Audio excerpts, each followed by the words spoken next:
Hola, ¿qué tal? Muy buenas tardes a todos. Es un gusto grande estar acá nuevamente acompañándonos. Hoy vamos a tener un día particular porque vamos a tener el tiempo de poder compartir este tiempo de experiencias con clases online, eh, con grandes profesores y grandes expositores dentro del área de cirugía maxilofacial. Mientras todos van conectándose, hoy vamos a tener la presencia de un gran referente, un gran profesional dentro del área de cirugía maxilofacial, quien nos va a estar compartiendo mucho de su experiencia, nos va a estar compartiendo acerca de algunos de la casuística clínica que él tiene, un gran referente en el área, bien, que gentilmente nos está acompañando hoy. Bien, quiero dar la bienvenida al doctor Freddy. Doctor, ¿está ahí?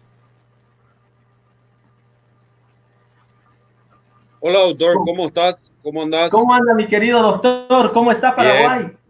bien, súper bien, por suerte acá peleándola, como en todos lados, pero bien, por suerte, muy bien, enteros y bueno, y tratando de trabajar como siempre, haciendo la propia experiencia y tratando de hacer lo mejor para todos, ¿verdad? Qué gusto grande, Doc. Le agradecemos porque haya accedido a nuestra invitación. Sabemos que es una persona que está muy ocupada, realmente que es una persona exitosa dentro del área de Maxilo. Y realmente cuando le hicimos la invitación, para mí personalmente fue una alegría porque contar con un profesional de su altura para poder también compartirnos su conocimiento no tiene precio. Muchas gracias, doctor. No, antes que nada, el agradecido soy yo porque la verdad hacía mucho nos debíamos una visita ya de aquella época que me iba a Buenos Aires, iba y venía a Buenos Aires, nunca nos podíamos encontrar, nunca podíamos compartir ni siquiera un café en aquella ida y vuelta. Y bueno, cosas de la vida nos permiten hoy volver a encontrarnos y a reencontrarnos, a valorar aquellos momentos en los cuales tuviste la oportunidad de estar con nosotros acá y yo la oportunidad de compartir un poquitito nuestra experiencia contigo acá. Y bueno, para mí es una satisfacción ser parte del grupo de gente selecta, de gente que tenés en las líneas, en las redes, en todo lo que sea los canales. Y bueno, para mí es un placer. Te agradezco muchísimo la invitación y bueno, estoy a la orden y disposición siempre acá de Paraguay para poder hacer y mostrar un poquitito lo que a todos nos gusta, que es cirugía bucal y maxilofacial para todos, ¿verdad? El doctor es un gran referente y cordialmente me abrió las puertas de su hospital, de su servicio. Conocí a la gente grande del servicio allá en el Hospital de Trauma en Asunción del Paraguay. Gracias, doctor. Para mí fue una gran experiencia conocer profesionales de esa altura, un gran servicio. Creo que de los servicios de Latinoamérica que tuve la suerte de conocer, el más armado, donde realmente se trabaja mucho, grandes profesionales resolviendo situaciones quirúrgicas increíbles. La verdad es increíble cómo pude ver una linda experiencia también en Asunción, Doc. Sí, por suerte tenemos un servicio bien formadito. Hace un buen tiempo que ese servicio está activo y bueno, es una referencia a nivel latinoamericano en todo lo que sea la parte de traumatología maxilofacial, fundamentalmente, ¿verdad? Y es una gran escuela para todos, también para nosotros, porque seguimos aprendiendo todos los días. Y bueno, básicamente el servicio está compuesto por un gran grupo de gente, por un gran grupo de profesionales que le dedican los 365 días al año, las 24 horas está abierto el servicio. Entonces tenemos la posibilidad de poder tener mucha gente y hacer un hospital de referencia en trauma en general. Es el único en el país que tiene las 24 horas, los 365 días, un especialista maxilofacial dentro del hospital y en todos los ambientes, sea principalmente la urgencia en este caso, la parte programada y de todo lo que sea consultorio. O sea que bien armado el servicio en la persona de los que estuvieron anteriormente y en la persona del actual jefe, el doctor Raúl Vera, que es el que maneja hoy los hilos del servicio y está a cargo del servicio también, ¿verdad? Es verdad, sí, el doctor Raúl, un capo también, realmente una muy buena persona, un gran profesional. que realmente tuve el gusto de conocerle. Doc, ya se van conectando, ya también muchos colegas también que se están conectando a la red. Si usted, querido colega, también quiere mandarle un cordial saludo al doctor, nos escribe también directamente. Y hay doctores, el doctor Delfini, que nos manda saludos, ese es un colega acá de Buenos Aires. Bien, el doctor Andrés manda saludos, Doc. También son colegas que ya se están conectando, gente de Perú, de Bolivia, de Paraguay, de Colombia, de México. También colegas que se están conectando a diferentes lugares, también háganos llegar y háganos saber desde dónde. También desde Bolivia, el doctor Julio César, doc, también manda saludos. El doctor Jaime Lara también se está conectando de Colombia. Bien, queridos doctores, hoy vamos a tener un tiempo de poder conversar. Vamos a tener una gran presentación de parte del doctor, quien nos va a estar mostrando gentilmente un poco de su conocimiento. Hoy le vamos a exprimir un poco sobre un tema importante que todos deberíamos conocer. Doc, cuando usted guste, el auditorio es suyo. Queridos colegas, pueden también preguntar. Al finalizar de la charla vamos a tener un tiempo también de preguntas y respuestas que el doctor nos va a estar respondiendo también. Y también queremos saber de qué lugares también nos están acompañando, así también les hacemos llegar nuestros saludos. Doc, cuando usted guste, puede ir para adelante. ¿Cómo no? Bueno, iremos arrancando entonces porque creo que ahí está la mejor cosa. Muy bien.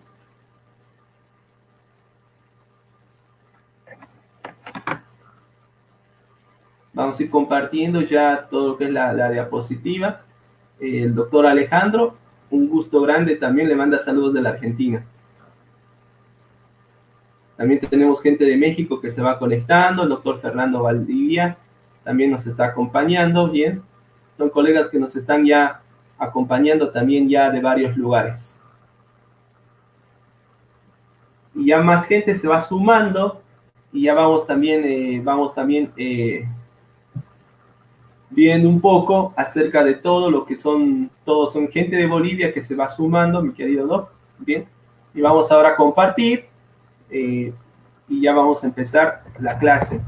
Todos doctores, como les repito, al finalizar de la charla de hoy, bien, vamos a tener un tiempo de preguntas y respuestas donde también vamos a estar respondiendo y al finalizar de la charla vamos a mostrar un pequeño caso clínico, bien, donde vamos a poder compartir también un poco acerca de todos los tratamientos, ¿bien? Una consulta ahí se ve, doctor. Perfecto, mi querido Doc, se ve perfectísimo. Ok, perfecto. Doc, yo ahora lo dejo, el auditorio es suyo y mi querido Doc, adelante. Bueno, muchísimas gracias. Vuelvo a presentarme, el doctor Federico Vareiro, de Asunción, Paraguay. Tuve la oportunidad de hacer mi especialidad en Buenos Aires, en la querida República Argentina, en la Universidad Maimónides. Dentro de todo eso, soy tremendamente agradecido al pueblo argentino porque me dio la posibilidad de poder formarme y de poder seguir adelante con todo esto que nos gusta, ¿verdad? Soy egresado a la Universidad Nacional de Asunción, de la Facultad de Odontología. Nuestra práctica la hacemos en el Hospital de Trauma, que es el hospital más grande en lo que se refiere a traumatología maxilofacial que tenemos en el país. Un hospital de cuarta complejidad, que es el Hospital Nacional, ubicado en Itagua, a aproximadamente 37 kilómetros de la capital. Soy parte también del staff de cirujanos maxilofaciales en la Policía Nacional del Paraguay. Nuestra práctica y docencia de posgraduación la hacemos en el Instituto de Odontología Avanzada, un instituto exclusivamente de posgraduación donde tenemos varios cursos abiertos y Dios quiera lo podamos continuar este año de vuelta.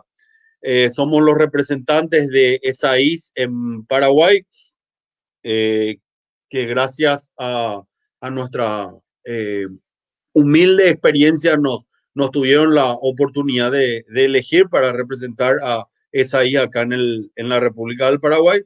Y nuestra práctica privada la hacemos en un centro asistencial que se dedica exclusivamente a la traumatología y ortopedia. Nosotros estamos encargados del capítulo maxilofacial y es Traumatocenter.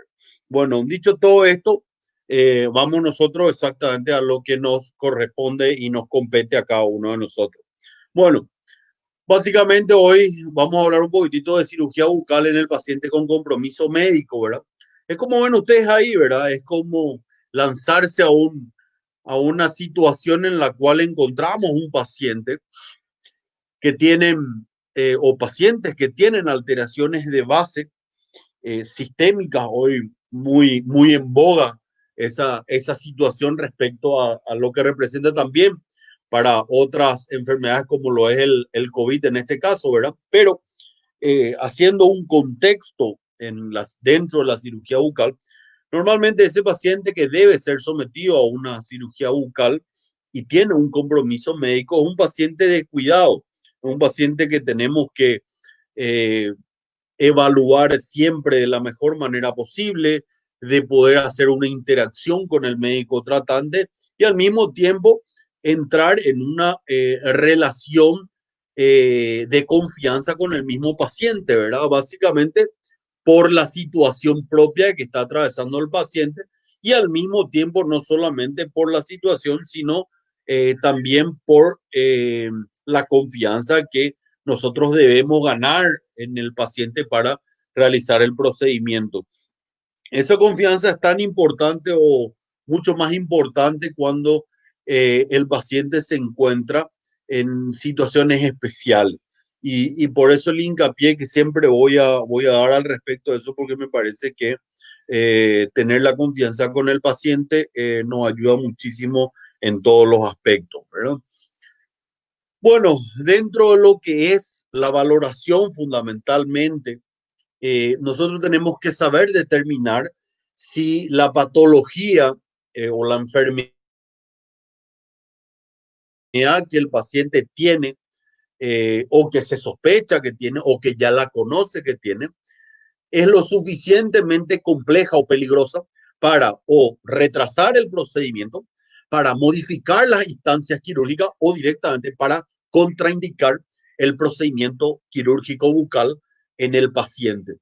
Es tan importante este concepto porque nos lleva a nosotros a definir los momentos ideales para realizar una cirugía en este tipo de pacientes. Sabemos nosotros que cuando nos referimos a una cirugía bucal no, nos referimos a un sinnúmero de procedimientos básicamente que vamos a realizar en estos pacientes.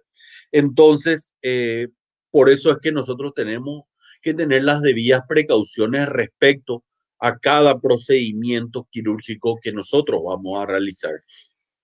Eh, es importante en estos pacientes, como en cualquier otro paciente, una buena evaluación preoperatoria, una buena historia clínica. La historia clínica tiene que estar basada en la patología que el paciente presenta actualmente, la medicación que está consumiendo diariamente ese paciente respecto a la patología que presenta, un buen examen físico respecto al paciente, no solamente un examen físico a nivel cérvico-facial, sino que un examen físico general para tener o para captar determinadas situaciones sospechosas respecto a la patología de base que tiene el paciente.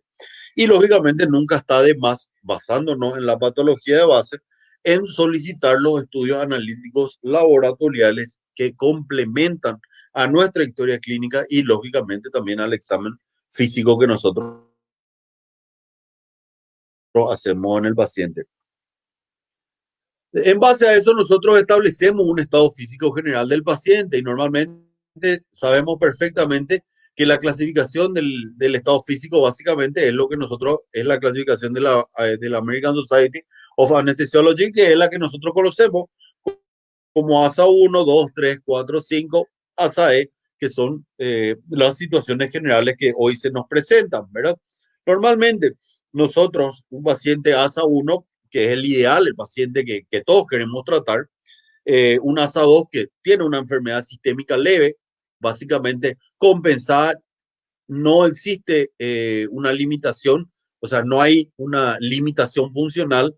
Y el ASA3 es un paciente con enfermedad sistémica severa que genera una limitación funcional totalmente definida. Normalmente nosotros no solemos tratar de manera ambulatoria, por lo menos pacientes ASA 4 y mucho menos pacientes ASA 5, pero hay que tener en cuenta estas características para presentar el paciente para una eventual cirugía que nosotros podamos tener en dichos pacientes. Es tan importante que hablemos todos el mismo idioma y presentemos de la misma manera para poder evaluar ese paciente en un principio, en un contexto rápido y rápidamente se nos pueda presentar en base a lo que nosotros estamos dispuestos a realizar en este caso, ¿verdad?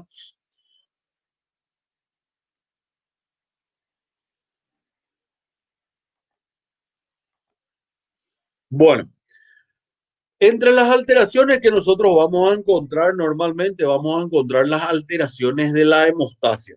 Cuando nosotros hablamos de alteraciones en la hemostasia, vamos a hablar grandemente, ¿verdad? En lo que sería que estas alteraciones en la hemostasia constituyen el conjunto de mecanismos, sabemos perfectamente fisiológicos, que van a contribuir a detener una hemorragia o reducir al mínimo la pérdida de sangre, ¿verdad? Hay una variedad de enfermedades que generan alteraciones de la hemostasia, ¿verdad? Entonces, nosotros no nos vamos a detener, vamos a hacer hincapié solamente en algunas que normalmente se presentan mayormente en la consulta y que nos pueden generar. eh, y sabiendo siempre de que este mecanismo de hemostasia que nosotros estamos hablando constituye una pero tremenda y compleja interacción entre los determinados vasos sanguíneos, entre el conjunto plaquetario y los factores plasmáticos de la coagulación que normalmente son un todo o constituyen una situación total entre este mecanismo de hemostasia, ¿verdad? Los trastornos más significativos de la hemostasia pueden manifestarse fundamentalmente de tres tipos: alteraciones en las plaquetas, alteraciones en la coagulación y alteraciones farmacológicas que generan o que se generan, o sea, alteraciones de la hemostasia índole farmacológica, básicamente sería lo correcto decir, ¿verdad? Un estudio básico sobre la función hemostática nos permite tener estas situaciones. O sea que nosotros tenemos que eh, basarnos en un estudio de la función hemostática sabiendo que es lo normal para poder determinar lógicamente qué es lo anormal. Entonces, si nosotros tenemos ese conocimiento, nos vamos a poder manejar fundamentalmente en esa situación. Por ejemplo, evaluar siempre que un tiempo de sangrado va de 1 a 4 minutos y un tiempo de coagulación de 6 a 8 minutos. Recuerden ustedes que que la ATP lo que hace es medir la vía extrínseca de la coagulación y la TTP es la que mide la vía intrínseca de la coagulación. Recuerden siempre que el índice internacional normalizado tiene mucho que ver en pacientes bajo tratamiento anticoagulante. Entonces, por eso es importante también que nosotros tengamos el conocimiento necesario como para poder evaluar situaciones características en los pacientes que se encuentran anticoagulados. Dentro de las alteraciones plaquetarias, nosotros vamos a tener básicamente dos tipos. En las alteraciones plaquetarias podemos encontrar alteraciones en la cantidad de las plaquetas, o sea que cuantitativa, y podemos encontrar alteraciones en la calidad de las plaquetas, que serían cualitativas. Dentro de las alteraciones en la cantidad de las plaquetas, la más común, la que nosotros podemos más comúnmente poder evaluar, digámoslo así, es esta, ¿verdad? La púrpura trombocitopénica autoinmune o idiopática. Es la que se presenta en esta situación. Normalmente hay una disminución del recuento plaquetario muy importante, por eso es una alteración en la cantidad de las plaquetas. La cantidad plaquetaria cae entre 30 a 80 mil inmediatamente. Entonces nosotros tenemos una situación muy compleja porque muchas veces el paciente genera una hemorragia que nosotros no la podemos parar. Sabemos perfectamente que para nosotros hacer una intervención quirúrgica a nivel bucal con un riesgo mínimo lo ideal es estar por encima de las 100.000 plaquetas por milímetro cúbico. En esta clase de pacientes, de presentarse o de tener estos tipos de pacientes para el tratamiento, es fundamental el uso de los antifibrinolíticos locales para la protección del coágulo y al mismo tiempo de esa manera evitar las hemorragias que se puedan generar en estos pacientes. Eh, Van a ver que este enunciado va a aparecer en una gran cantidad de diapositivas continuamente. ¿Por qué? Porque son características fundamentales en los pacientes que tienen alteraciones en la hemostasia. Vamos a encontrar agentes tópicos disponibles para el control de sangrado, que tenemos, por ejemplo, la esponja de celulosa, conocemos todo, que es el Surgicel, que lo tenemos acá y en cualquier otra parte. Los tapones de fibrina o trombina, nosotros tenemos un nombre comercial que es Espongostan.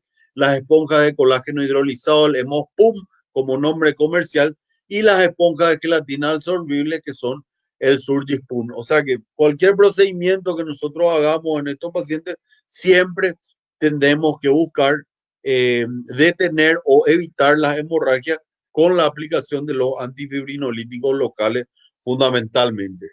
Esa es fundamentalmente en cuanto a la cantidad. En cuanto a la calidad de las plaquetas, podemos encontrar alteraciones hereditarias o adquiridas básicamente, ¿verdad? Tengamos en cuenta de que no haremos un recuento ni una fisiopatología de cada una de las enfermedades, porque si no, esto sería interminable, ¿verdad? Recuerden, entre estas, una de las alteraciones en calidad de la plaqueta tenemos, por ejemplo, la enfermedad de von Willebrand, que es un trastorno hemorrágico hereditario, ¿verdad? En el cual nosotros encontramos que dentro de las coagulopatías es la más frecuente, es un trastorno bastante complejo.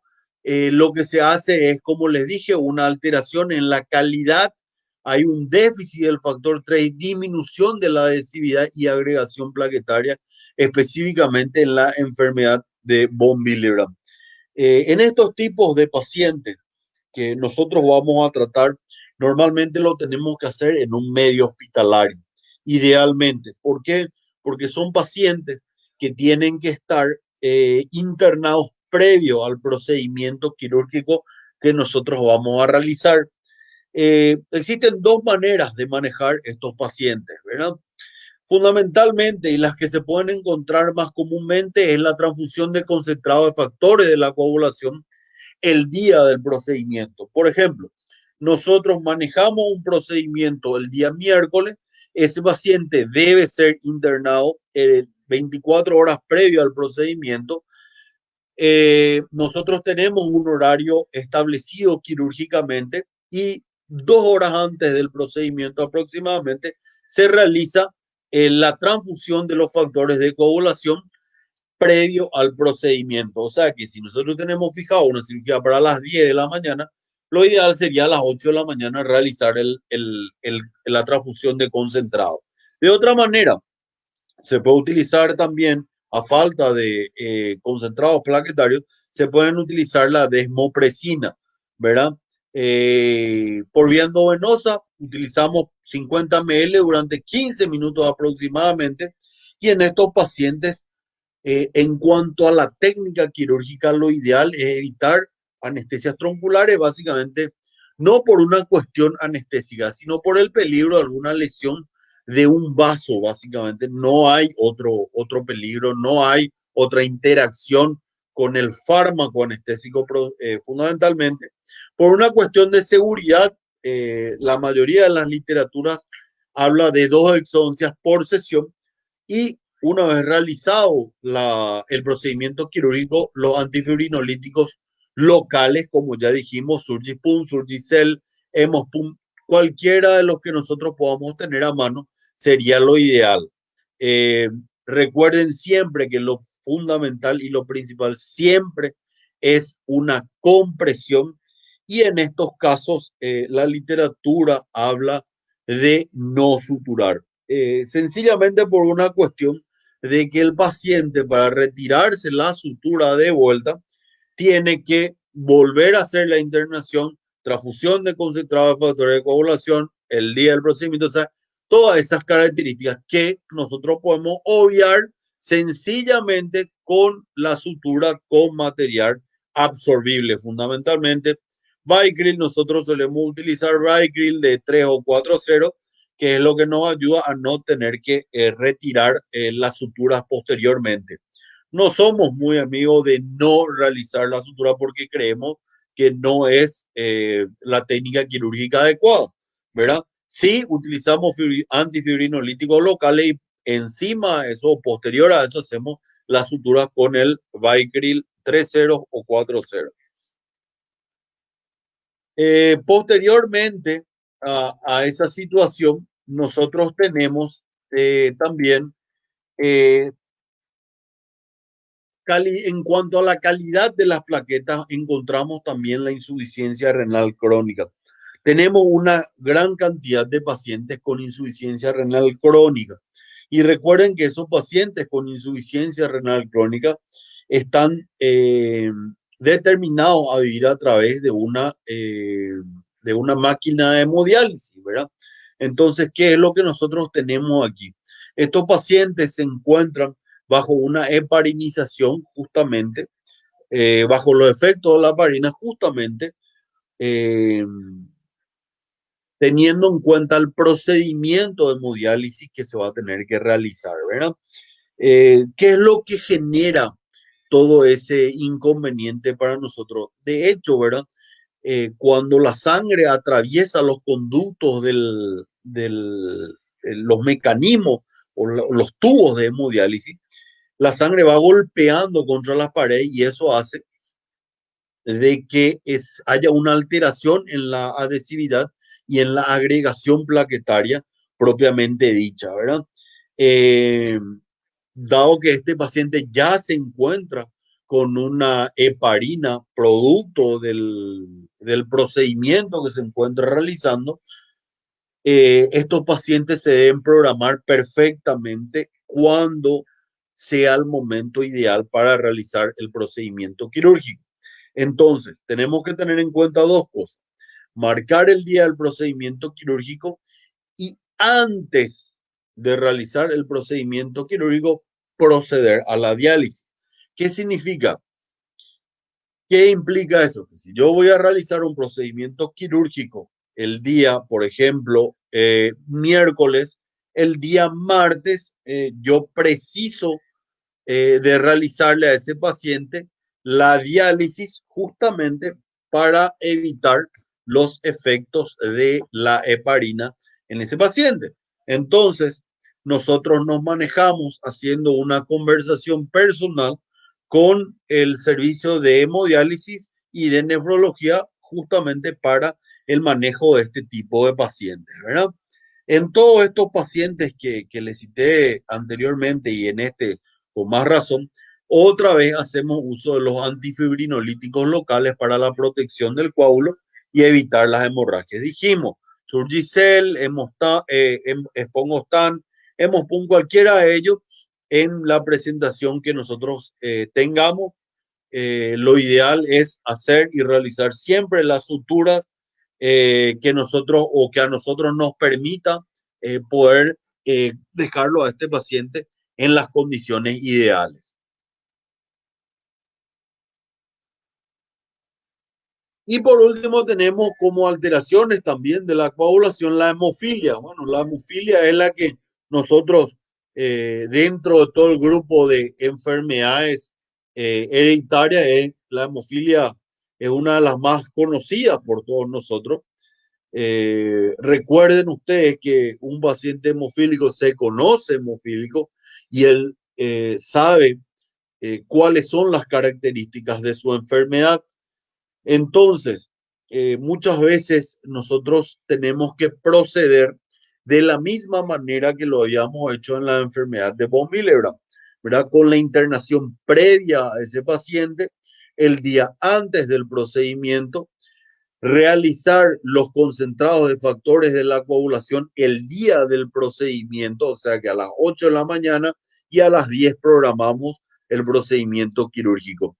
Podemos utilizar también la desmopresina 50 ml durante 15 minutos aproximadamente, ¿sí? Y volviendo a lo mismo, evitar en lo posible anestesias tronculares por la posibilidad de lesión de grandes vasos o de vasos sanguíneos en general.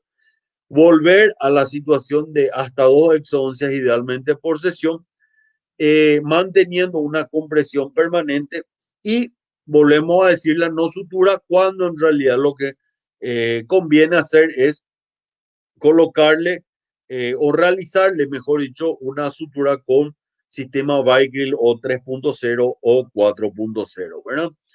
Eh, Nosotros hemos estado usando en pacientes hemofílicos, en este caso, aparte de todos los antifibrinolíticos locales que usamos para la protección del coágulo, hemos probado el ácido tranexámico. Y el ácido tranexámico tiene múltiples usos, no solamente en hemofilia, también en enfermedades de von Willebrand se pueden utilizar en los pacientes que se encuentran en procedimiento de hemodiálisis también. Nuestra experiencia básicamente la hicimos en hemofilia, por eso agrego acá, porque utilizamos 250 miligramos cada 12 horas por un periodo de 3 días posterior al procedimiento que nosotros realizamos, con muy buenos resultados realmente, porque no tuvimos mayores inconvenientes. Y hoy el ácido tranexámico lo estamos, perdón, utilizando con mucho éxito en estos pacientes, ¿verdad? Recuerden que en estos pacientes lo ideal es no retirar la sutura, buscar que estas suturas vayan soltándose sola, que es lo más importante, ¿verdad?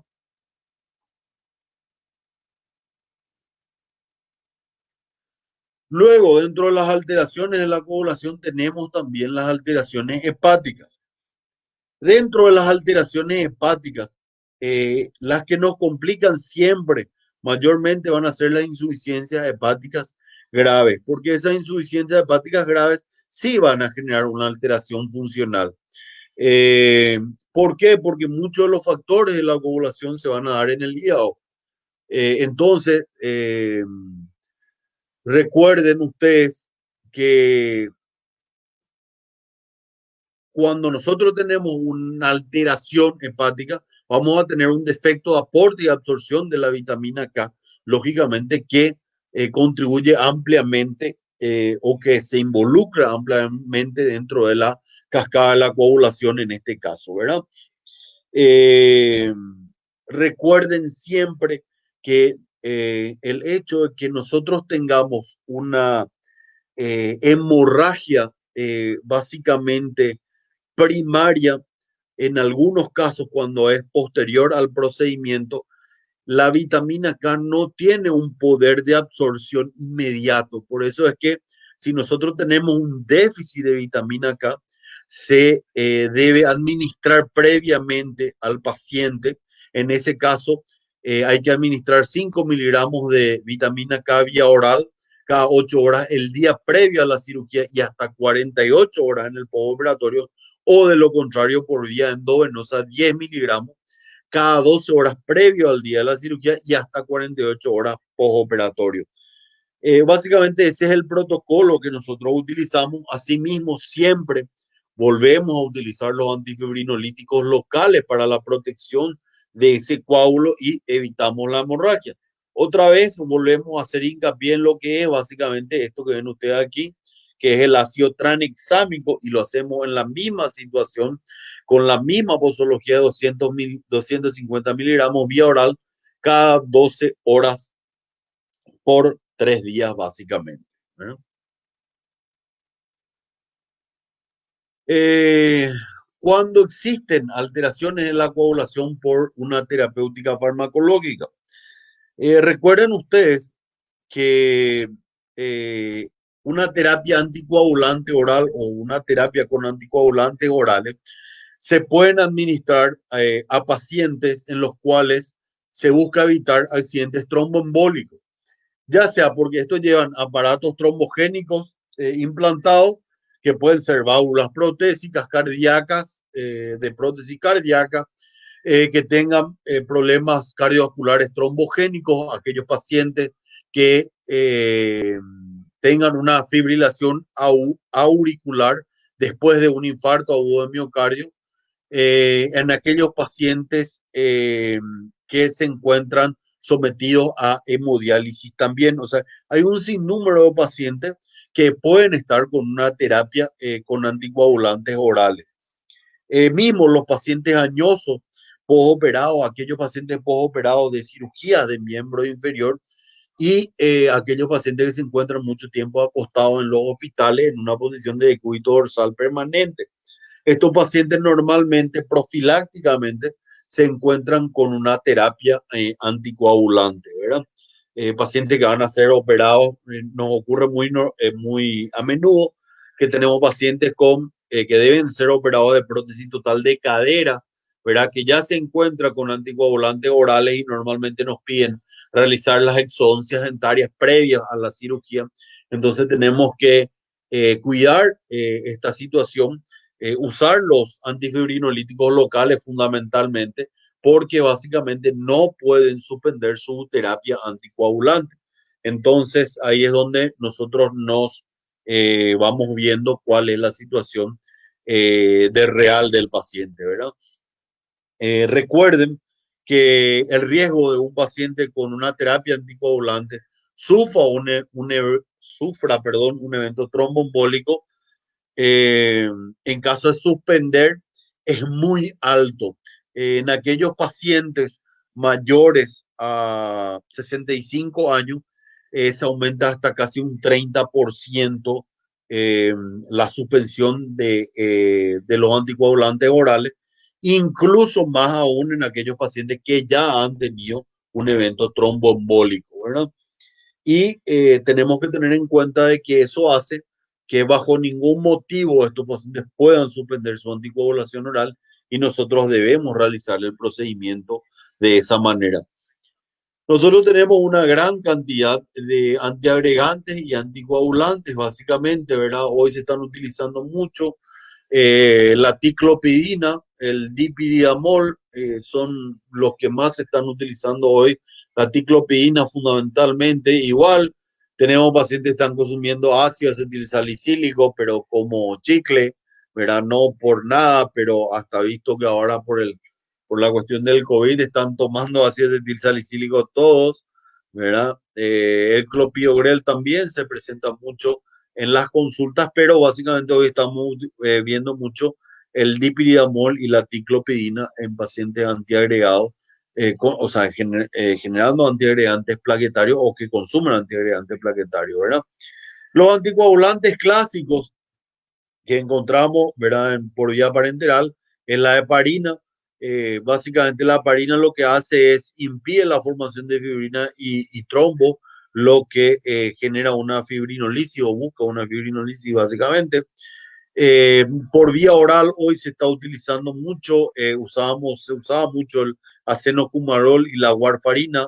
Hoy existen nuevos anticoagulantes orales como por ejemplo el dabigatran, el rivaroxaban, el apixaban. O sea, básicamente son anticoagulantes nuevos, los de nueva generación, por decirlo así, y básicamente actúan como antagonismo de vitamina K e inhiben la coagulación. Recuerden siempre de que cualquiera sea el estado en la cual se presenta este paciente, vamos a tener características muy particulares, ¿verdad? ¿Cómo manejamos nosotros el ácido acetil salicílico? Recuerden ustedes de que la mayoría de los pacientes que se encuentran tomando ácido acetil salicílico es que sufrieron un evento tromboembólico a nivel cardíaco o están previniendo dicho evento tromboembólico a nivel cardíaco. En aquellos pacientes que se encuentran previniendo y que no han desarrollado ningún tipo de evento tromboembólico, está en condiciones de ser suspendida la medicación antiagregante 7 días antes, 5 a 7 días antes de la cirugía y reinstalándola 2 días después. ¿Qué implica eso? De que solamente en esos pacientes que lo toman como preventivo sin haber desarrollado previamente ningún evento tromboembólico, en esos pacientes pueden ser suspendidos la antiagregación, ¿verdad? En otros casos de que los pacientes ya hayan desarrollado un evento tromboembólico, estamos hablando específicamente del ácido acetilsalicílico, y este paciente siga tomando, eso no se puede suspender. O sea que la interconsulta con el médico tratante, él les va a dar la situación en la cual se encuentra el paciente, y eso nos va a llevar a tomar también el criterio de decisión que nosotros vamos a hacer. Con respecto a los AINES, aquí es muy importante, recuerden que los AINES son fármacos que inhiben la actividad de la ciclooxigenasa 1 y ciclooxigenasa 2.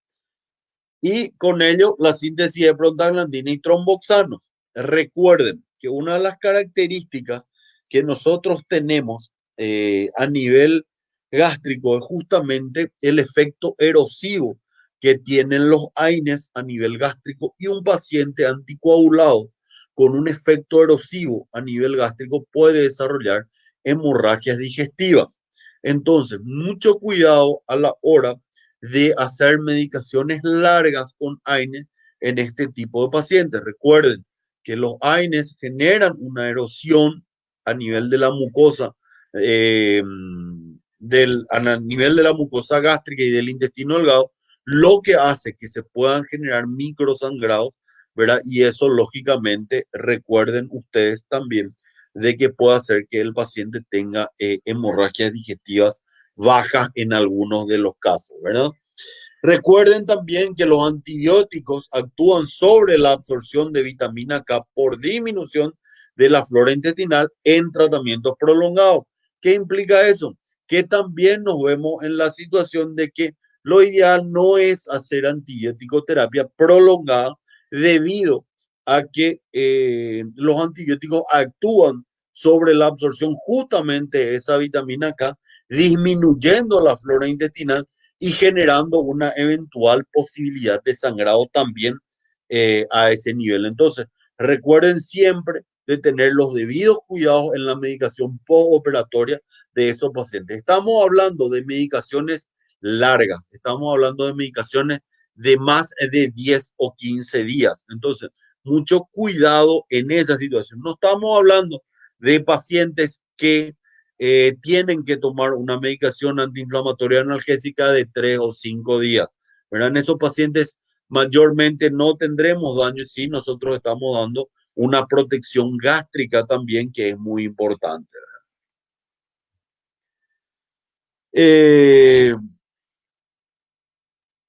Recuerden que por lo general cuando nosotros tenemos una anticoagulación terapéutica, debemos saber el momento ideal de suspender esa heparina o cambiar la situación de la anticoagulación que presenta el paciente. Recuerden que nosotros esa suspensión la vamos a dar solamente con la venia y el permiso del médico tratante.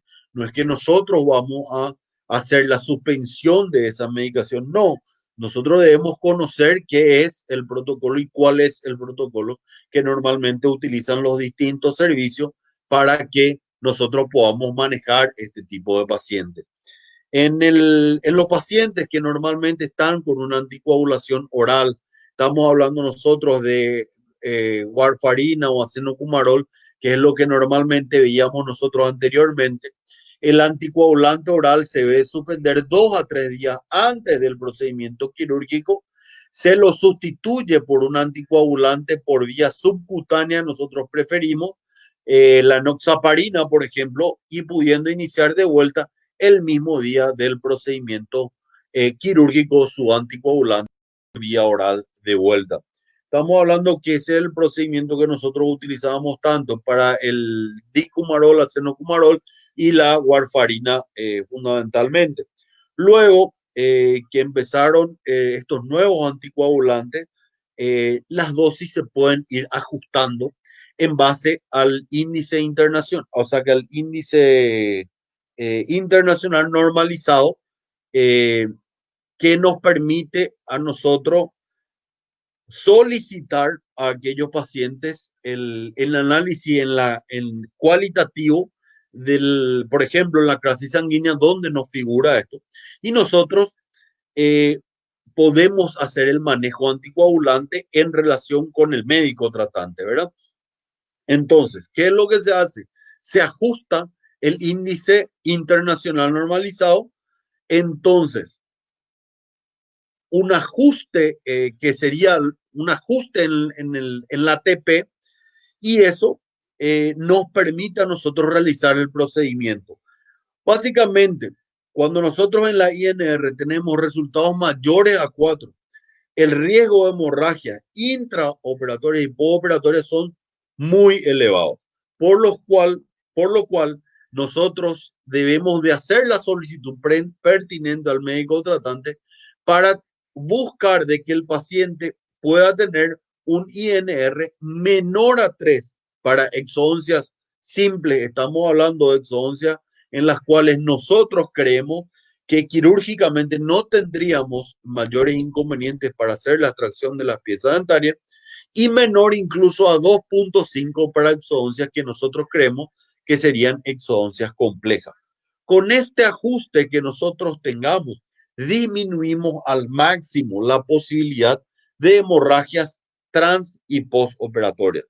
Recuerden siempre, los agentes antifibrinolíticos siempre estarán presentes después de realizar el procedimiento quirúrgico y lógicamente la sutura encima de ello.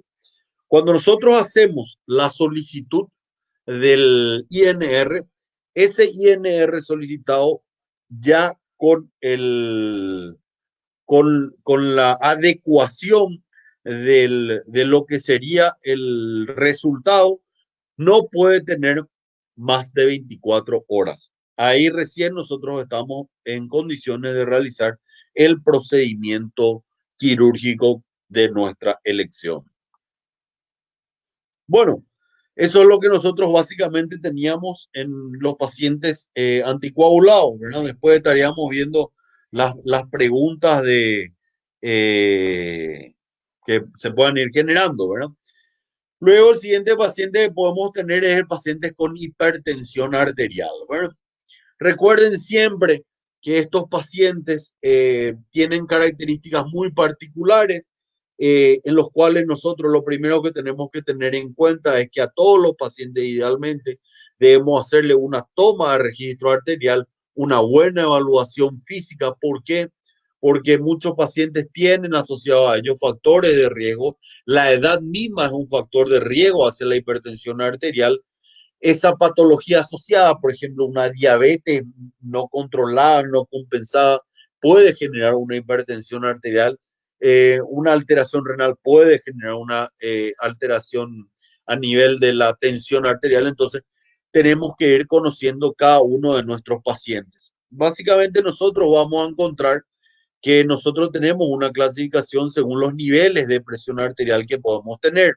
Y de ahí que tenemos una HTA grado 1, una HTA grado 2, grado 3 fundamentalmente, y el procedimiento odontológico se puede hacer con tranquilidad entre una HTA grado 1 y una HTA grado 2.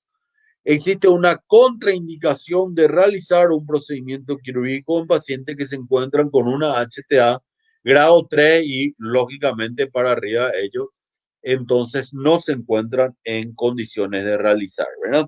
Tengamos en cuenta nosotros de que las características de estos pacientes son pacientes que no tienen su hipertensión arterial ni compensada ni controlada. Recuerden ustedes de que no es lo mismo estar controlado que estar compensado, ¿verdad? El estar controlado significa que yo me fui al cardiólogo para que me controle, me medicó el cardiólogo, estoy en condiciones, pero después de esa medicación han pasado 5 años y no he vuelto al cardiólogo, he subido 10 kilos, he pasado eh, por un sinnúmero de estrés en todos esos 5 años y al mismo tiempo tengo 5 años más, lo que hace que la edad también me juegue en contra y por ende probablemente la misma cantidad o misma dosis de medicación no es la necesaria ya hoy para que tenga en condiciones la tensión arterial.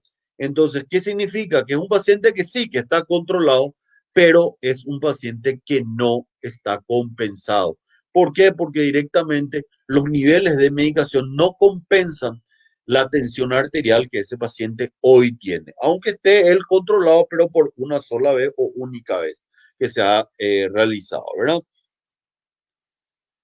Cuando nosotros establecemos un plan de tratamiento quirúrgico para ese paciente con una hipertensión arterial, recuerden que eso va a estar en base a la habilidad física de esa persona y al estado emocional. ¿Por qué? Porque es muy importante. Existen esas tensiones arteriales emotivas en los cuales nosotros ni siquiera sabemos cuál es el nombre del paciente y nosotros directamente lo metemos al consultorio, hacemos los procedimientos sin saber ni siquiera muchas veces el nombre del paciente. Y creo yo que lo primero y fundamental en esta clase de cosas es entrar en confianza, como le dije anteriormente, con el paciente y a partir de ahí poder ir manejando los tiempos, ¿verdad?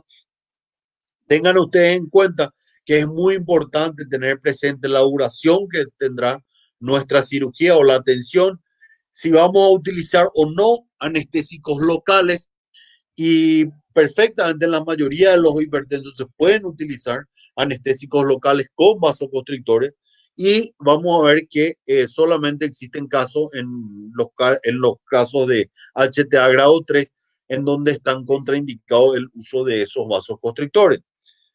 En los pacientes saludables, o digámoslo así, ASA 2, fundamentalmente, nosotros podemos utilizar una dosis de hasta 200 microgramos de vasoconstrictor por sesión, lo que básicamente corresponde a 20 ml u 11 tubos.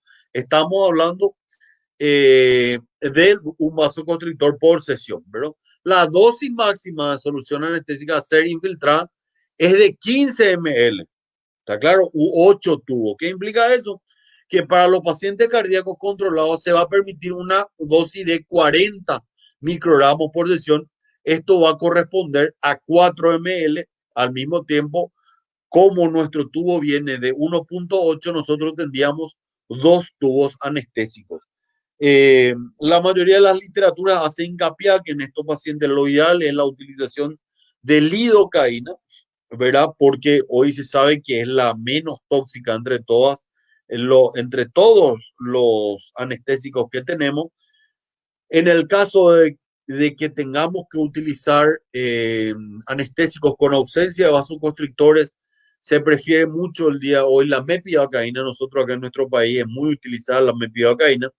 ¿Por qué? Porque tiene un menor efecto vasodilatador. Saben todos que los anestésicos en sí son vasodilatadores a los cuales se le agrega un vasoconstrictor, ¿verdad? Y la mepivacaína por sí o per se tiene el efecto de menor vasodilatación, lo que hace que en el caso de que nosotros tengamos que utilizar un anestésico sin vasoconstrictor, nos inclinemos hoy día por la mepivacaína. Tenemos otros vasoconstrictores, perdón, otros líquidos anestésicos, carticaína, tenemos la articaína que hoy se la utiliza mucho acá. Una cuestión de manejo de regularidad que ustedes quieran tener y recuerden toxicidad también que se puede presentar en algunos casos, muy, no, muy, no muy común, pero que se puede presentar. Otros pacientes que nosotros podemos encontrar muchas veces aquí en esta situación son, recuerden, estos pacientes que tienen que tener los pacientes que se encuentran con un estado de hipertensión arterial, tienen que tener una característica muy particular. Son pacientes que ustedes lo tienen que tratar desde un punto de vista cuidadoso tanto al paciente como al familiar que acompaña al paciente.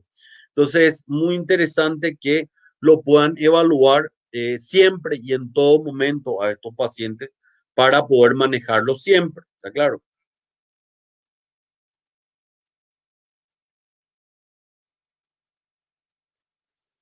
La fiebre reumática, como si recuerden que es una alteración reumática que básicamente puede generar una cardiopatía de origen reumático.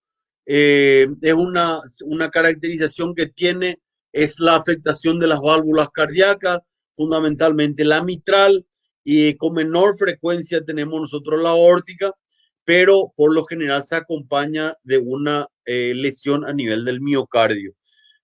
Fundamentalmente eh, tiene un riesgo importante de endocarditis infecciosa en los tratamientos odontológicos, aquellos pacientes que tienen una cardiopatía reumática.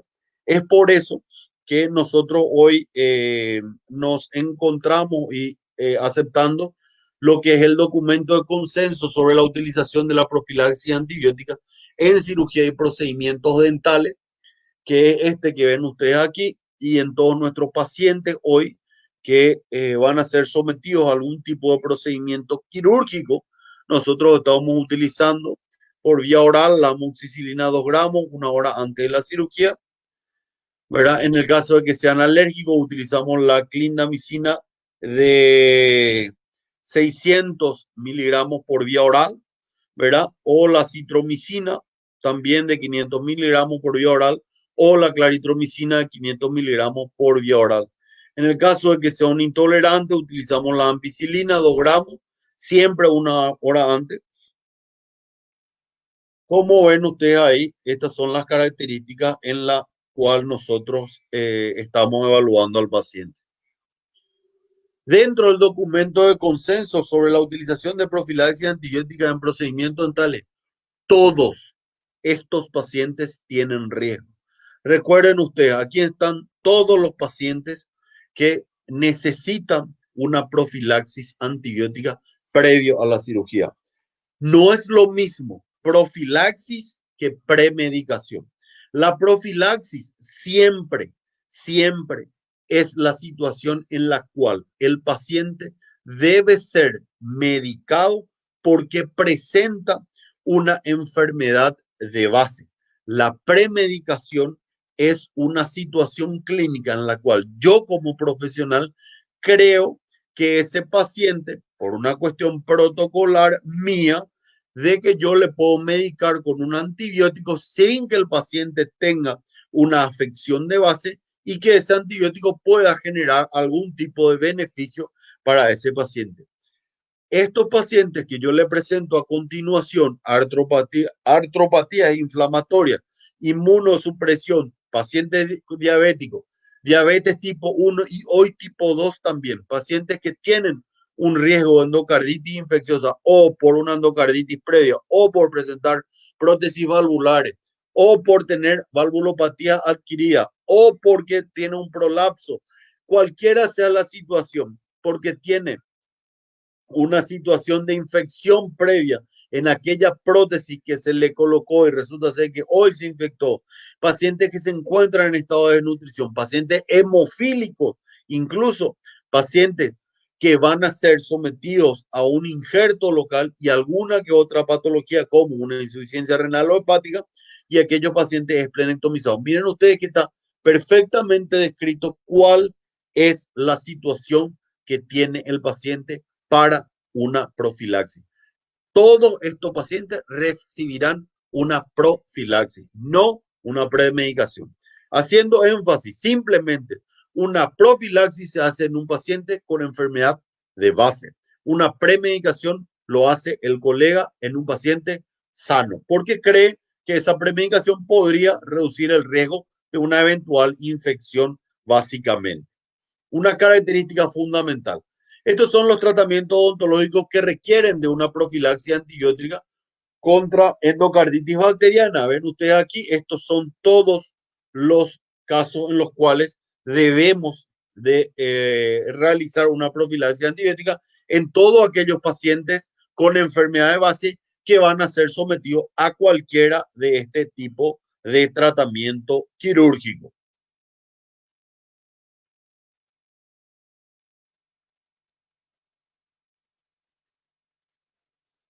Bueno, luego tenemos el cáncer. no iremos a detallar básicamente qué es el cáncer porque no vamos a poder hacer.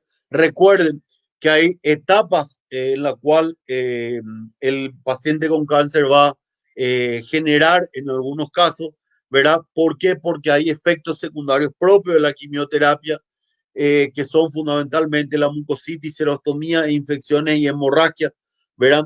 Existen efectos biológicos acumulativos de presentación tardía que se pueden generar en aquellos pacientes y son los famosos tejidos 3H, ese tejido hipocelular, hipovascular e hipóxico, una característica muy particular en aquellos pacientes en los cuales lamentablemente es un tejido muy malo, es un tejido en el cual no podemos realizar un procedimiento y eso nos complica en demasía. Y lógicamente, en un paciente irradiado, la osteonecrosis nos juega una complicación fundamental. ¿Por qué? Porque nos deja expuesto un área de la región en la cual nosotros nos va a complicar cualquier tipo de situación a nivel bucal fundamentalmente, ¿verdad? ¿Qué es lo que nosotros podemos hacer antes del tratamiento oncológico? Y esta es la fase fundamental en donde debemos de intervenir. ¿Por qué? Porque nosotros en esta fase, antes del procedimiento del tratamiento oncológico de radioquimioterapia o quimiorradioterapia, debemos intervenir, ¿verdad? Realizar las exoncias simples, aquellas piezas que la precisan, idealmente 15 días antes de la quimioterapia o radioterapia, dando la posibilidad de una buena cicatrización del tejido, tanto, o sea, fundamentalmente el tejido mucoso, ¿verdad? Y lógicamente buscando que el tejido duro haga lo mismo.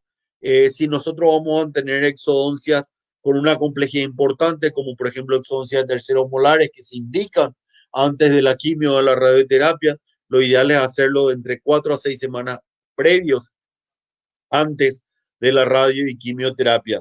En cuanto a odontología general, ajustarse las prótesis, obturarse lo que se pueda de carie y eliminar todo tipo de factor que pueda generar algún tipo de trauma al tejido fundamentalmente.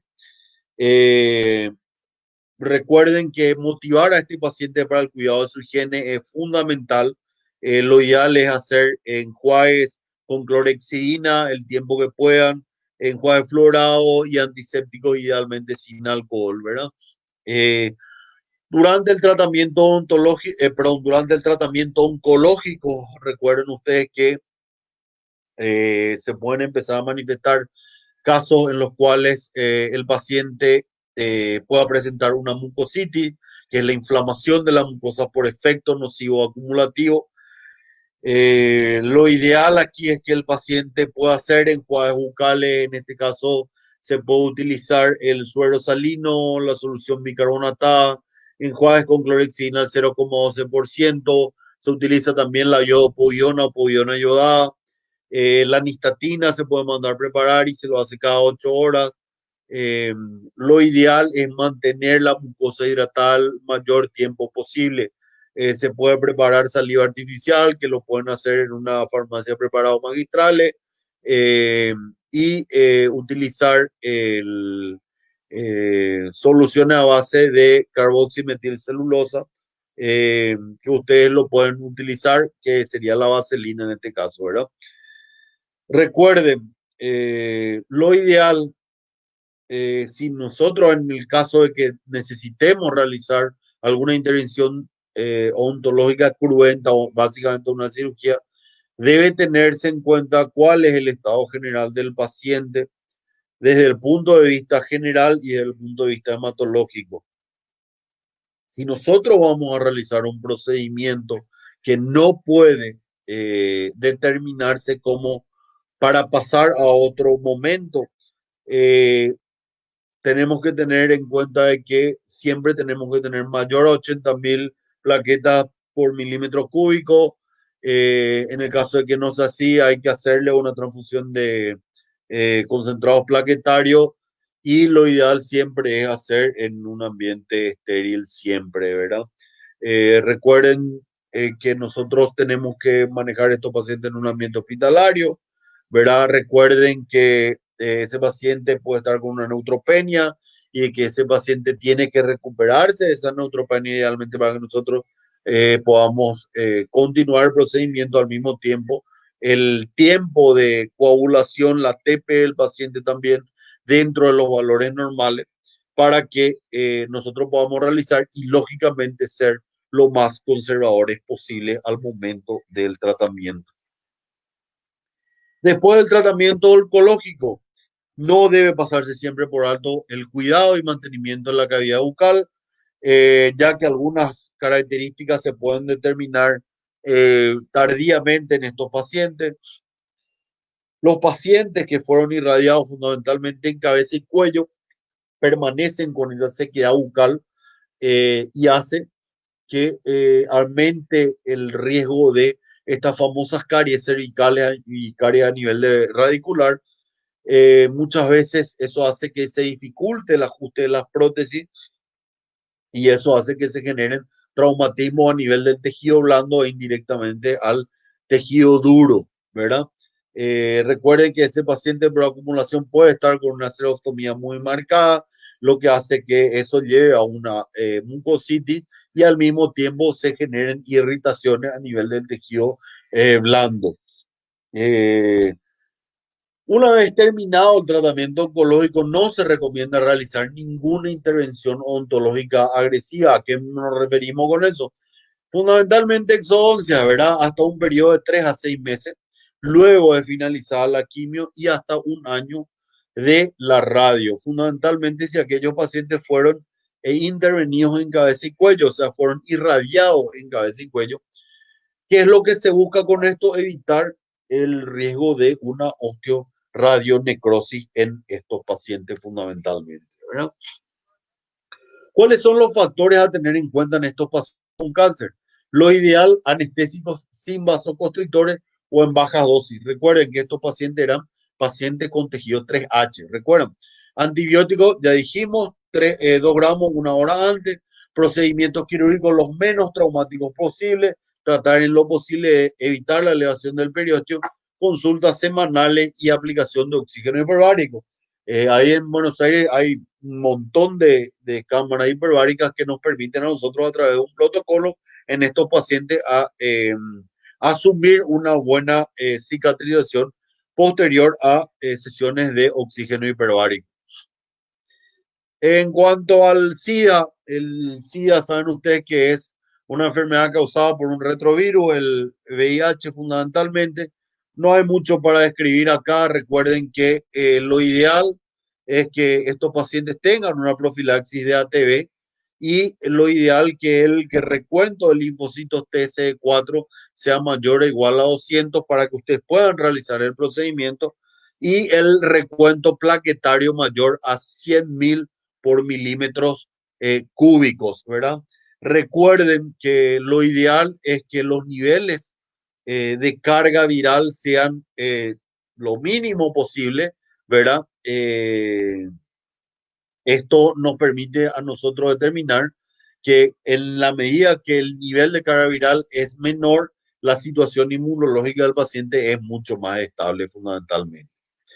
Pacientes diabéticos, en pacientes diabéticos dijimos perfectamente que son pacientes tipo 1 y pacientes de diabetes tipo 2. Básicamente mayores inconvenientes no tenemos en estos pacientes. ¿Por qué no tenemos mayores inconvenientes? Porque fundamentalmente tienen que ser pacientes que encuentren o que se encuentren en una situación de profilaxis antibiótico de 2 gramos una hora antes y a partir de ahí realizar el procedimiento que ustedes quieran realizar bajo algunas medidas que nosotros tenemos que considerar para el tratamiento, ¿verdad? Recuerden, un paciente controlado no significa que un paciente esté compensado. Entonces, este paciente, en pacientes que no están controlados, por supuesto que no realizarlo, y en pacientes que están controlados, evaluar la compensación de esos pacientes con una analítica idealmente. Recuerden que es importante que el paciente haya comido normalmente y que si es parte de un protocolo de medicación lo haya tomado o haya realizado su medicación usualmente. Recuerden la profilaxis. Las citas en la mañana son las recomendables, recuerden ustedes. Recuerden que es importantísimo el control del dolor en el paciente diabético, ya que se ha comprobado que en las cargas, en aquellas personas que son sometidos a un estrés, como por ejemplo el dolor, hay un aumento en la liberación de adrenalina y a través de eso la eliminación de glucocorticoides, por ende hay una disminución en la secreción de insulina y este paciente se puede descompensar haciendo una hipoglucemia en estos casos, ¿verdad?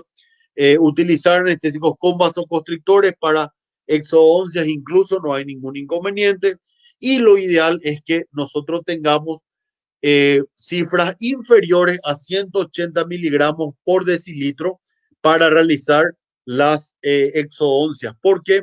Porque cifras superiores predisponen a presentar un estado de hipercoagulabilidad debido a que existe una hiperagregación plaquetaria y a esto va a sobrevenir un efecto fibrinolítico, lo cual va a poner en riesgo por la fibrinolisis lógica la destrucción del coágulo y la posibilidad de hemorragia tardía que puede tener este paciente.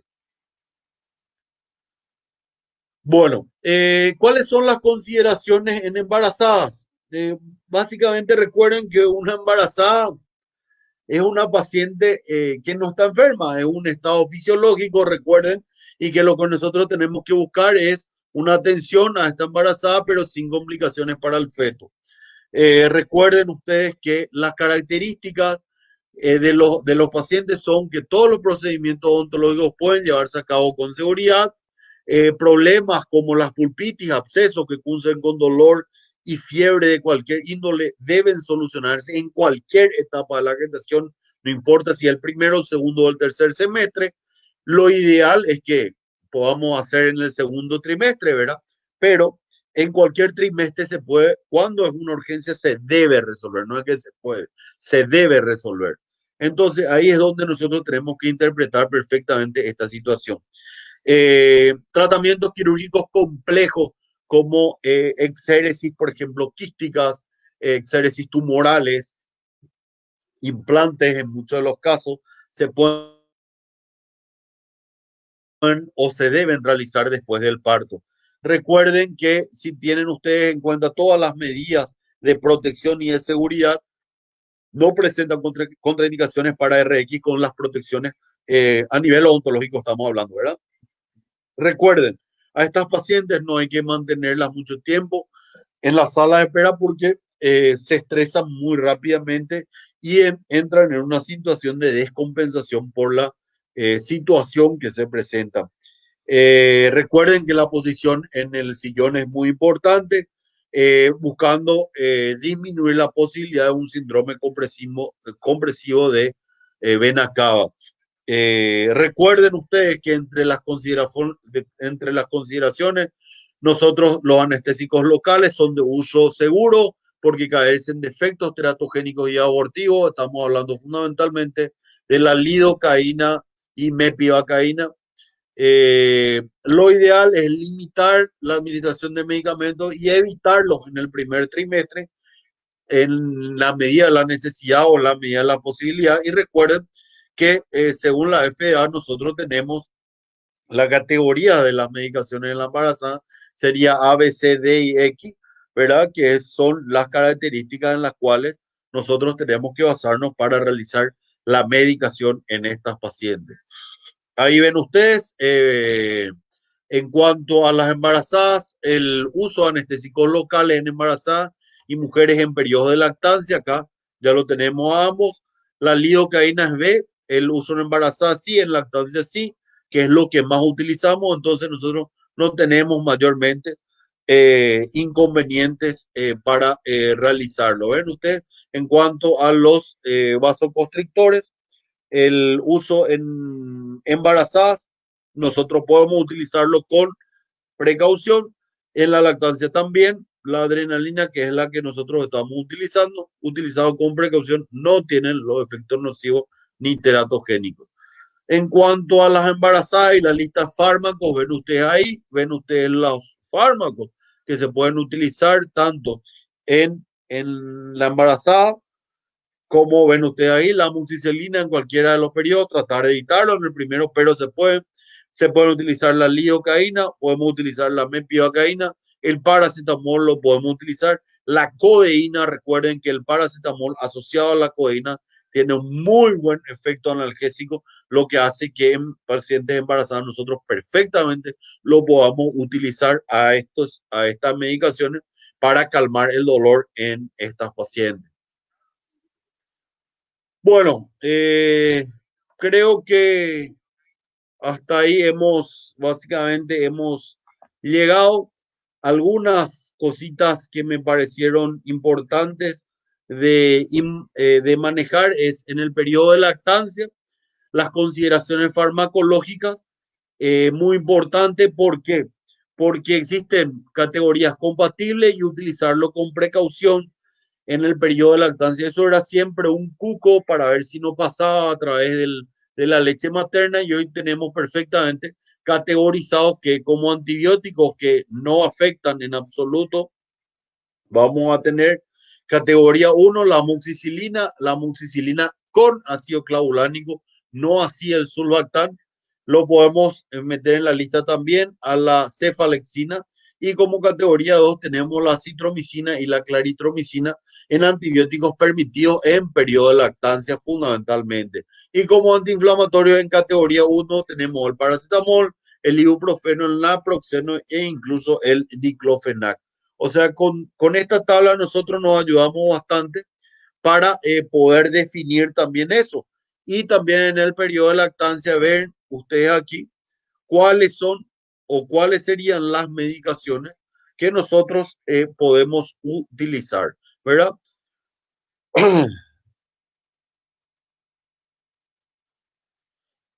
Ahí tenemos los antibióticos.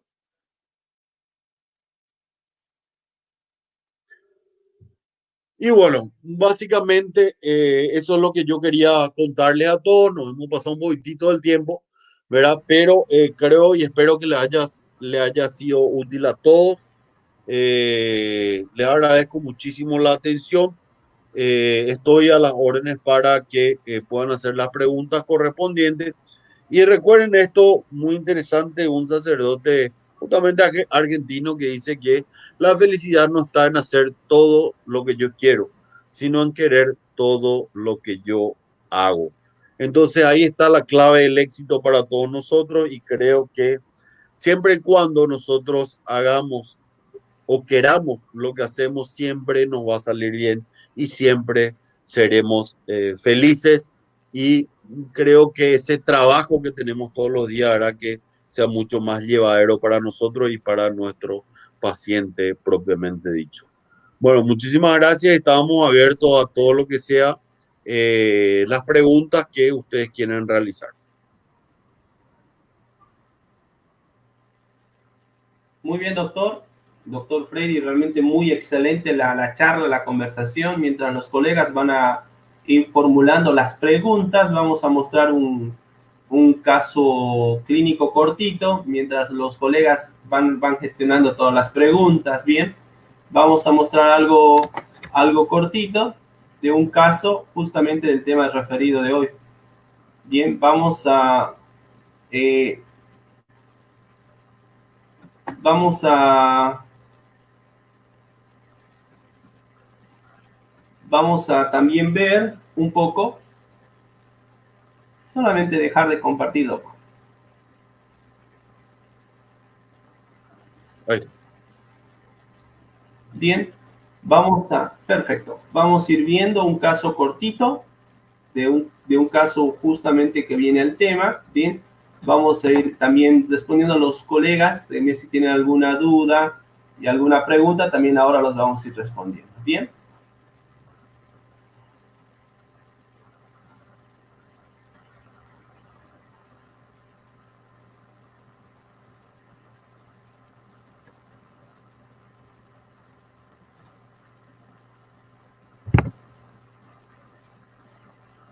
Magistralmente tuvimos la charla con el doctor hoy día de un tema bastante interesante en cuanto al manejo de la importancia del manejo clínico y el manejo quirúrgico en cuanto a los pacientes que nosotros habitualmente tenemos en la consulta. Bien, Cuando nosotros hablamos de paciente que presenta alguna patología de base, el doctor fue bastante claro, conciso, mientras todos vamos anotando las preguntas. Bien, voy a mostrar un caso cortito. Hacemos énfasis y compartimos el mismo criterio juntamente con el doctor Freddy, de que el principio básico de cualquier tipo de tratamiento tiene que ser una buena historia clínica, bien, relatar básicamente todo lo que el paciente necesita y no dejando de lado una inspección clínica, la cual es necesario tomarlo muy en cuenta, bien, porque de esta manera podemos desarrollar y pedir la totalidad de los pacientes. Es una paciente que concurre por guardia por un aumento de volumen simple, localizado, bien. Hace como 3 días que no estaba ingiriendo algún alimento sólido, bien, con un aumento de volumen del lado izquierdo, con dificultad respiratoria, trismus, cefalea, fiebre superior a los 38 grados, bien, que concurre por guardia. En la vista tanto de frente, vemos de que existe ya una pérdida de línea de continuidad, bien, los labios bastante secos, del lado de tipo lateral de la misma manera. En este caso, cuando hicimos una historia clínica bien desarrollada, vemos en el paciente de que ella es una paciente diabética tipo 1. Bien, al presentarse este caso clínico, en el mismo momento de la toma, nosotros siempre por protocolo hacemos la toma, hacemos un glucotest y tenemos un azúcar bastante elevado. Bien, estamos hablando de una paciente que presentaba de 210 de glucosa. Básicamente por el aumento de volumen en la zona. Intraoralmente se observaba una realidad de piezas dentarias en mal estado, con procesos cariosos crónicos, presencia de fístulas localizadas a nivel del interior de la boca, algo muy común. Solicitamos una radiografía panorámica donde observamos el deterioro bucal, bien de varias piezas comprometidas y también la pieza del tercer molar retenido en esta posición. Es importante ver de que ya había un deterioro bucal importante de diferentes piezas dentarias, bien, que estaba atribuido a lo que ella habitualmente ya estaba teniendo. Es bueno recordar que la diabetes va a presentar 4 síntomas importantes, que es la poliuria, polifagia y polidipsia, y la pérdida y decaimiento, bien, en un peso constante. Bien, también tenemos que tomar en cuenta de que para hacer un diagnóstico clínico en cuanto al manejo propio, la parte anatómica es importante para poder desarrollar un buen tratamiento. Dentro del hospital mío, el Hospital Ramón Carrillo, se hace lo que es la parte de la internación. La paciente ya tenía criterio básico de internación. No podía abrir la boca, no podía deglutir alimentos, entonces se decide internación. Posteriormente, en diferentes charlas, vamos a hablar un poco más de la parte farmacológica. Vía parenteral se administra medicamentos, bien, y obviamente se hace interconsulta con la parte de clínica médica para ver el estado general de la salud de la paciente, bien. Después de haber pasado 2 días de internación y haber recibido medicamentos de vía parenteral, la paciente ya tenía una cierta mejoría, tanto de la vista de frente como vista lateral. Una vez dado el alta y teniendo lo que hay de los médicos, ya la paciente compensada, se procede a la cirugía y se hace la desfocalización de los focos orales. Ya al 4.º día se observa que la lesión, el aumento de volumen localizado estaba bajando en magnitud, tanto del lado de la parte interna. Bien, posteriormente, días después del 5.º día de internación, se decide dar el alta. De esta manera, siempre es importante, 7 días después del alta, nosotros la citamos para hacer un control del posoperatorio de 7 días. Si ya observamos una mejoría tanto en la parte interna como en la parte externa. ¿Qué complicaciones posteriores podemos tener? Bien, habitualmente cuando hemos hablado, el doctor fue muy claro en esto también, vamos a darle un tip más, que las complicaciones habituales de un paciente que no está compensado con una diabetes es un sangrado excesivo. Siempre hay un grado de infección, por eso es importante una profilaxis antibiótica, la que en todo a nivel mundial se maneja 2 gramos antes de la cirugía, 1 hora antes de la cirugía y después 1 cada 8 horas. Tiene la acumulación de hematomas, bien, siempre por acúmulo de piel, y puede tener una crisis de hipoglucemia. Acá observamos el tratamiento inicial desde el momento de la consulta y al momento final. Lo importante de estas charlas es de que nosotros tenemos que planificar todo tipo de tratamiento, bien, tenemos que estar atentos a lo que cada caso viene a planificar y tomarlo como algo individual. Esto para dejarles un adelanto antes de poder entrar a las preguntas. Vamos a tener otra charla importante con un colega que nos va a estar hablando algo sobre infecciones, el doctor Luis Neme de Bolivia. Bien, les pido que agenden también la fecha, el lunes 22, donde vamos a tener también con él conversando acerca de esto. Y este mes vamos a cerrar con el doctor Rodrigo Claure. Vamos a ver sobre protocolos y lineamientos de la atención odontológica en tiempo de COVID. Bien, les agradecemos a todos y vamos a pasar al tiempo de las preguntas. De esta manera, vamos a tener este tiempo de preguntas donde vamos a poder conversar un poquito más acerca de esto. Mi querido doctor Barreiro, hay mucha gente que lo saluda, bien, que lo está saludando de diferentes lugares. El doctor Marcelo Bellitieri le mando un cordial saludo. Bien. Doctor, hay una pregunta de Gretel Espósito. Dice, en los casos de los pacientes de atención con de alteración de la hemostasia sistémica, ¿usted hace alguna interconsulta con hematología o medicina interna para que ellos lo normalicen? Normalmente cuando tenemos alteraciones hemostásicas, ¿verdad? En un primer momento o dependiendo de una patología de base, siempre están tratados por un servicio, sea por el servicio de nefrología, sea por el servicio de cardiología, sea por el servicio de traumatología. Normalmente estos pacientes están o con TACO, con anticoagulación oral, por vía oral. Entonces estos pacientes necesariamente ya se conocen, pacientes con una enfermedad de base y que ya se encuentran tratados. De hecho, el médico tratante es el que nos da a nosotros el pase para que nosotros podamos meter el gol, ¿verdad? Entonces, directamente de esa manera nos manejamos. O sea que sin el pase del médico tratante, nosotros no podemos realizar un procedimiento. Entonces, también nosotros somos muy críticos al respecto de que estos pacientes sean enviados en tiempo y en forma. ¿A qué me refiero con en tiempo y en forma? Con la analítica correspondiente, con la autorización clínica correspondiente, con la autorización hematológica correspondiente, escrita y firmada por el médico tratante desde el punto de vista médico legal, que es lo más importante para nosotros y poder realizar el procedimiento. En la mayoría de los casos en un ambiente hospitalario o sanatorial. ¿Por qué? Porque son pacientes con una complejidad intermedia a alta en muchos de los casos, sí, pero es fundamental el que nosotros podamos manejar la situación del paciente siempre en correlación con el médico tratante. Muy bien, doctor, excelente aclaración. La doctora Sonia Brites Di Stefano, muy excelente el tema, muy clara la explicación. El doctor José Cubillo, excelente, la ponencia. Manda saludos desde Perú, también el doctor Jair Gómez, que siempre nos sigue, bien. Mirna Mendoza, muy interesante el tema. El doctor Richard Guarita, muy buena charla. El profesor doctor le manda saludos también.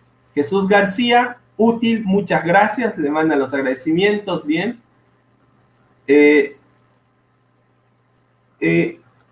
Juan Manuel, el doctor, le manda una pregunta. Muchas gracias. ¿Se puede utilizar el uso tranexámico, usted indicó, a nivel tópico? Se puede utilizar. Nosotros utilizamos el ácido tranexámico a nivel tópico. El ácido tranexámico de 250 miligramos viene en una cápsula. Normalmente viene en una cápsula, que usted rompe la cápsula y nosotros utilizamos dentro del alveolo, como viene en sistema de almidón, parecido a un almidón.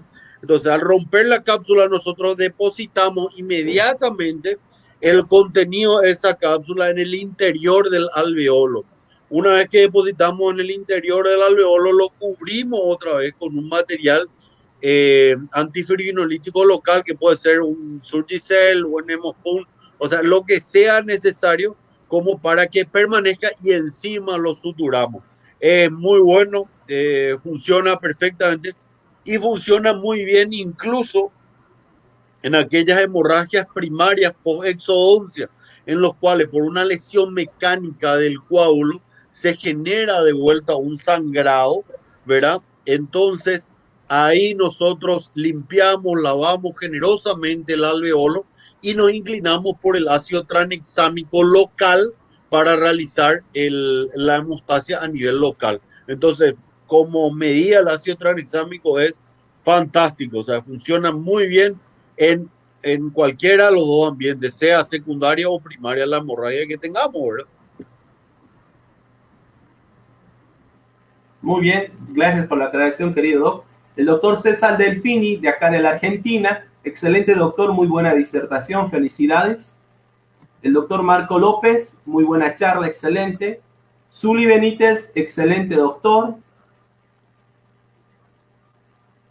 La doctora Claudia Villafán, muy interesante la charla. Hay una pregunta de Víctor Alarcón sobre los protocolos de cáncer y el uso de la cámara hiperbárica de oxígeno. Habitualmente, ¿qué es lo que usted opina acerca de esto, Doc? Creo que es lo que básico, es el arte de lo básico, el ABC. ¿verdad? Creo yo que hoy la cámara hiperbárica es, creo que un coadyuvante fundamental en aquellos procesos en los cuales nosotros queremos tratar de hacer una regeneración rápida del tejido y en los cuales tratamos lógicamente de disminuir el proceso infeccioso, ¿verdad? Entonces, la cámara hiperbárica hoy está indicado para prácticamente todo, ¿verdad? Y tiene una buena función en cada una de ellas, ¿verdad?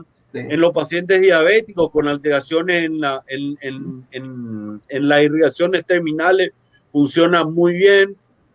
Posterior a cirugías en las cuales se hicieron grandes recesiones y nosotros tenemos que realizar de vuelta algún tipo de procedimiento quirúrgico posterior. O sea, características muy generosas en esos pacientes, tratando incluso de evitar potenciales complicaciones a corto, mediano o largo plazo. La cámara hiperbárica tiene una función bastante primordial, diría yo, hoy en día, porque hace que el paciente muchas veces pueda recuperar en menor tiempo una situación que sin ese tratamiento le hubiese llevado un poco más de tiempo, ¿verdad? Doctor, hay muchos doctores que nos están saludando de diferentes países. Ustedes también, doctores, si quieren hacernos llegar un cordial saludo, también les invitamos a que nos escriban. Ya son varios, vamos a ir leyendo de a poco, creo que vamos a ir corriendo porque son muchos, Doc. Doc, hay una pregunta del doctor Ulises. Doctor, no sé si existe alguna interferencia del analgésico de lidocaína con pacientes lactantes. Creo que usted fue muy magistral con la charla que habló. Creo que la lidocaína con respecto a los anestésicos es fundamental en todo. O sea, la lidocaína es el que tiene menor efecto tóxico que puedo usar en todos los tipos de pacientes, excepto está contraindicado en HTA grado 3 para arriba con vasoconstrictores. O sea, son características que básicamente ahí puedan contraindicar, pero después la lidocaína es, creo que la reina de todas las anestesias o los líquidos anestésicos, los fármacos anestésicos que nos van a permitir realizar un procedimiento básicamente sin dolor, ¿verdad? Nancy Choque, excelente charla, doctor. El doctor Jesús García nos escribe desde México. Nos hace una consulta, doc. En mi práctica calculamos la dosis de lidocaína a dosis de 5 a 7 miligramos por kilo de peso. Es correcta la forma de calcular, básicamente. Hay que tener en cuenta otras características aparte de la dosis, pero básicamente es esa, ¿verdad? Una de las características fundamentales aquí que tenemos que tener en cuenta siempre, como le vuelvo a decir, es la patología de base del paciente. Esa es la que realmente nos va a permitir a nosotros realizar conforme a lo que nosotros creemos o tengamos en cuenta del tiempo de cirugía que vamos a necesitar, de la dosis que vamos a utilizar, de la colaboración o no que pueda dar el paciente y de la situación actual del paciente. No es lo mismo un paciente que acude con dolor a la primera consulta y ustedes tienen que realizar el procedimiento en esa primera consulta, que un paciente que acude sin dolor a esa primera consulta y ustedes tienen que realizar el procedimiento sin dolor. O sea, hay muchas características fundamentales desde desde no solamente la dosis de anestesia, sino desde la técnica de anestesia, desde la situación del paciente, desde la colaboración del paciente para realizarse la cirugía. O sea, son muchas las características que nos llevan hoy a pensar el uso de los anestésicos locales y, lógicamente, en el caso de no utilizar anestésicos locales, otras variantes, como por ejemplo puede ser una sedación consciente o una anestesia general, teniendo en cuenta la dificultad quirúrgica que ustedes puedan tener y teniendo en cuenta también la situación actual con la que se presenta el paciente, ¿verdad? Muy bien, doctor, excelente aclaración. El doctor Andrés Torres, excelente charla, doctor, gracias. Gretel Expósito también nos manda un ok. Bien. La doctora Mendoza, excelente, muchas gracias, doctor. El último medicamento que dio a la paciente, qué importante cree que es indicar el metronidazol en casos de abscesos graves. Sí, habitualmente hay una, usted mismo, como lo vi en Paraguay, me encantó la manera como se maneja. Si ese paciente tiene una internación, este tipo parenteral, habitualmente lo clásico que se da es ampisulbactam acompañado por metronidazol, obviamente no por tiempo prolongado porque sabemos que es nefrotóxico, bien, y si no es internado, entonces se hace una combinación por vía oral con estos medicamentos. Igual de esto vamos a tener un tiempo de hablar. Bien, saludos, nos manda saludos desde Chihuahua, México, Doc. Desde México, espectacular, desde Chihuahua, buenísimo. Saludos a todos, al doctor Alejandro Schneider, un amigo, a Marcelo, que también, a José Galeano, un amigo grande que también estuvo, al doctor Marco Antonio Blanco, que también estuvo por acá, a la doctora Patricia Albrecht, colega también, a muchísima gente que realmente nos está siguiendo y que está haciendo esto un poco más interactivo, ¿verdad?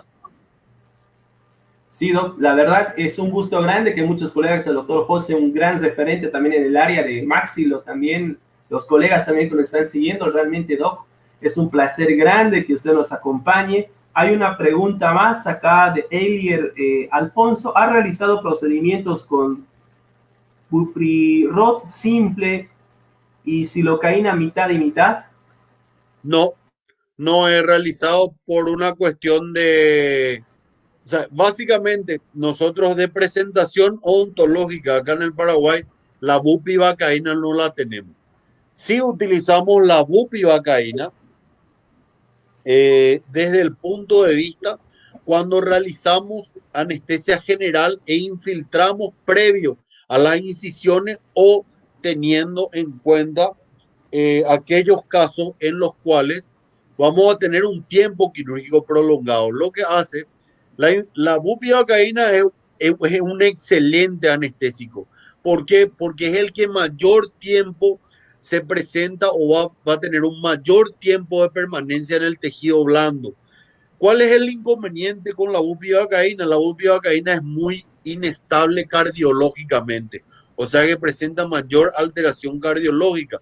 Por eso es que no es utilizado en pacientes con anestesia local, en pacientes que van a ser sometidos a una situación de anestésicos locales y no van a ser monitorizados. Entonces, nosotros sí utilizamos la bupivacaína en aquellos pacientes donde, por ejemplo, por un trauma facial, nosotros tenemos que hacer múltiples incisiones dentro de la cavidad bucal, fuera de la cavidad bucal.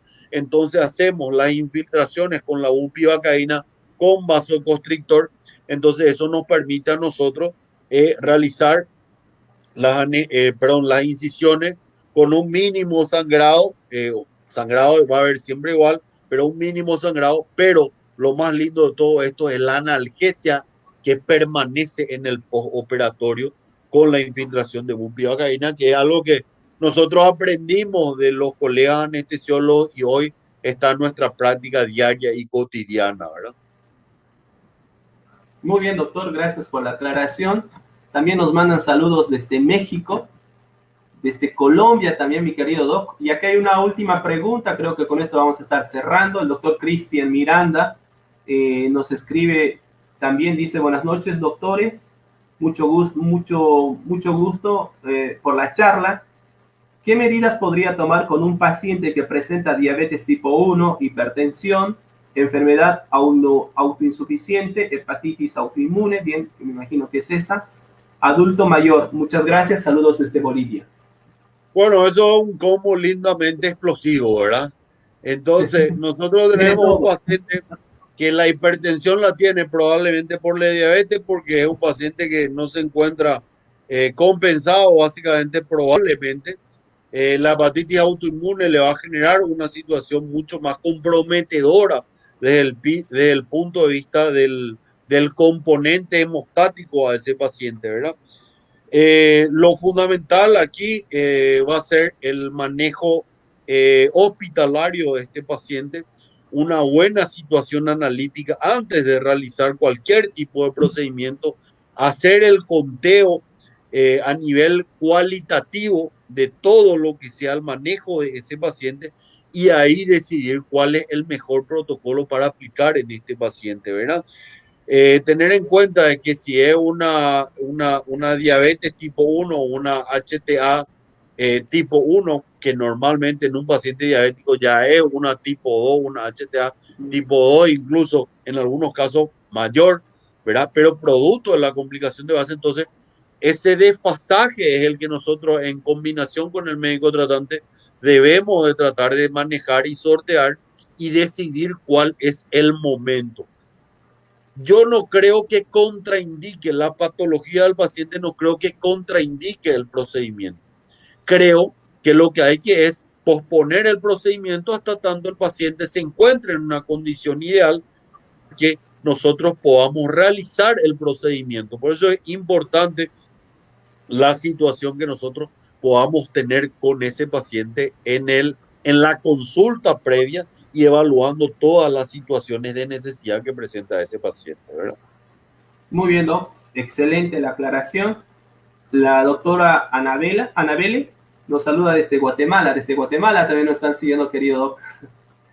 Saludos grandes, muchos saludos para Guatemala, grandes amigos también allá, así que creo que esparcidos por el mundo tenemos muchos amigos que les gusta esto, que es de locos, pero que les gusta. Entonces, bueno, un gran saludo para todos realmente y muchas gracias por seguirnos. Doctor, para terminar, personalmente muchas gracias por la invitación. Gracias porque usted aceptó nuestra invitación, perdón, y aparte porque usted es una persona muy generosa con su conocimiento. También les damos las gracias a la gente de Bolivia, de Paraguay, de Colombia, de Guatemala, México, Perú, Chile, no, incluso hay colegas que nos escriben desde España, también nos están escribiendo algunos colegas. Muchas gracias a todos, chicos. Gracias por acompañarnos en este tiempo de poder un poco transmitir la información de este tipo, ¿no? Y personalmente, doctor, ojalá que se dé la posibilidad en otro tiempo, cuando pueda, nos pueda acompañar también, porque es un gusto haberla escuchado, haber también aprendido de usted. Y de mi parte, muchas gracias, Doc, por participar de este en vivo que tenemos ahora acá por la página.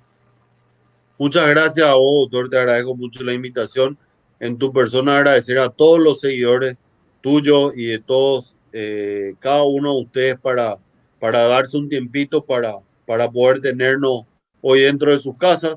Y bueno, un humilde aporte que puedo realizar a los conocimientos que ya los colegas tienen. Quedo abierto ante cualquier situación. Vieron al final doctor Federico Areiro en Facebook o Fedevare en Instagram.